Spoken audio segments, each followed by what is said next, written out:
កឹមលីសាចេញមុខបកស្រាយយ៉ាងបន្ទាន់ព្រោះមិនចង់ឲ្យយល់ច្រឡំនឹងពាក្យមិនទុកចិត្តប្តីហើយប្រដូចប្តីទៅនឹងសត្វឆ្កែអាចឆ្កែណាក៏ដូចអាចឆ្កែណា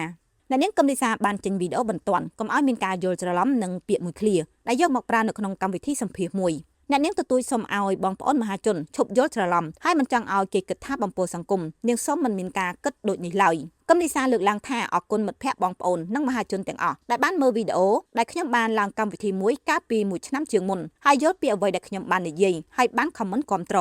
ខ្ញុំបានបញ្ជាក់ឲ្យថាដូចក្នុង TikTok គេកំពុងនិយាយលេងអរគុណមហាជនដែលលើកទឹកចិត្តខ្ញុំសូមខ្លាចហើយឬគេនិយាយ10ដងមិនស្មើនឹងបានជួបខ្លួនឯងម្ដងទេទេវតាមានភ្នែកខ្ញុំសូមលើកដៃឡើងលើទូរែកយកចោះការជឿចាប់អ្នកឯងជន់ខ្ញុំថ្ងៃនេះចោះយក9អ្នកនាងលើកឡើងទៀតថានាងក៏អរគុណលោកផៃវណ្ណៈដែលចេះណែនាំកែតម្រូវក៏ដូចពូឃ្លោកជាដើមកឹមលីសាបានរៀបការជាមួយនឹងស្វាមីជាអនិកជនរស់នៅប្រទេសអូស្ត្រាលីកាលពីច្រើនឆ្នាំមុនអ្នកនាងត្រូវបានស្វាមីថ្នមចិត្តគ្រប់យ៉ាងដោយសុខចិត្តឲ្យមកលេងស្រុកខ្មែររកស៊ីបំពេញបំណងរហូតកឹមលីសាជោគជ័យយ៉ាងវិសេសវិសាលលើរបរអនឡាញអ្នកនាងក៏មានគម្រោងរស់នៅប្រទេសអូស្ត្រាលីវិញនៅពេលកូនទាំង3កាន់តែធំជាងនេះគូបញ្ជាក់ថាមុននេះលោកផៃវណ្ណៈប្រតិកម្មទៅអ្នកនាងកឹមលីសាដែលមិនទុកចិត្តប្តីហើយប្រដូចប្តីទៅជាសត្វឆ្កែអាចឆ្កែណាក៏ដូចអាចឆ្កែណាលោកបានបញ្ជាក់ថាសួរថាបើប្តីបងឲ្យបងទុកចិត្តអត់បងអត់ទុកចិត្តដូចគ្នាព្រោះថានៅក្នុង TikTok គេនិយាយថាអាចឆ្កែណាក៏ដូចអាចឆ្កែណាពាក្យដែលបងស្រីនិយាយខាងលើហើយផ្សាយជាសាធារណៈបែបនេះតែជាឥទ្ធិពលអាក្រក់ដល់សង្គមបែបណា